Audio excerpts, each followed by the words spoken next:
This question is from Reddit. The question says, why shouldn't we live in a fantasy?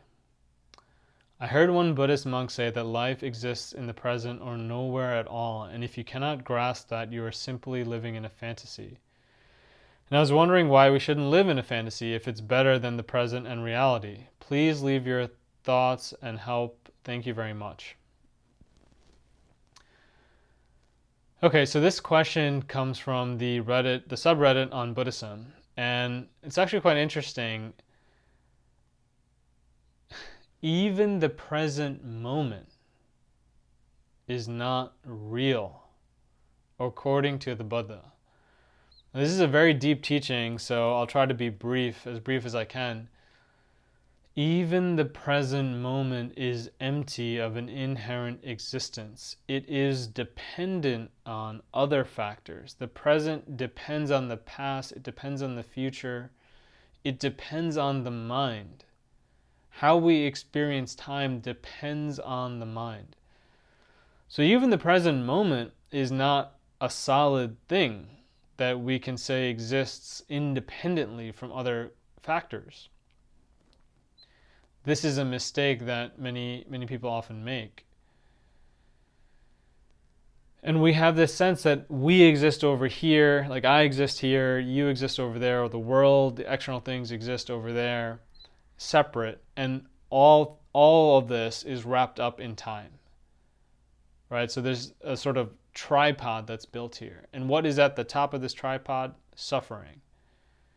This view that we exist and out there's something else and there's wrapped up in time, it leads to clinging, which means push or pull. We want to push things away from us, or we want to pull things towards us.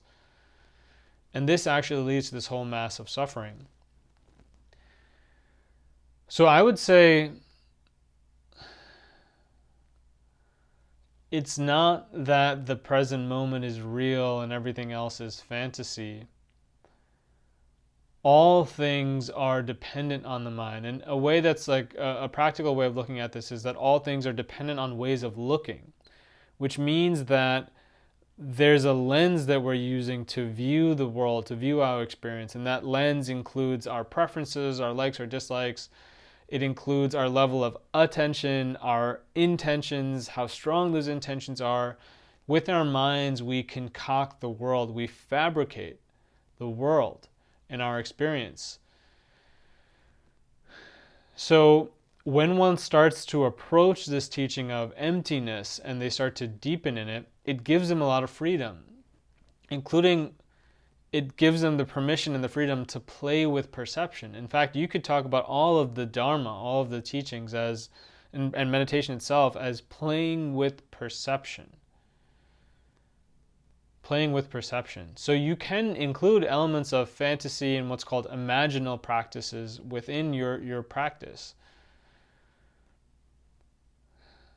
And so this, I think there's a misunderstanding. Like in the teachings, there's this idea of seeing things as they are.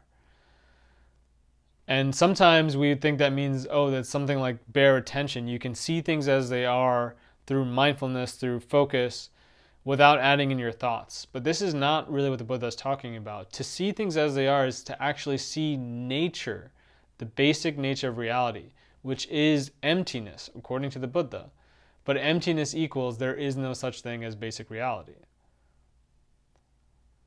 This is the crown jewel of Buddhism. This is what the Buddha awakened to. It's what made him the Buddha. So if you're not sure what I'm talking about, that's normal. And hopefully what I've done is planted a seed that will continue to grow. And just turn this over in your mind and question it. Is my experience dependent on the mind, dependent on ways of looking? And I hope this helps you.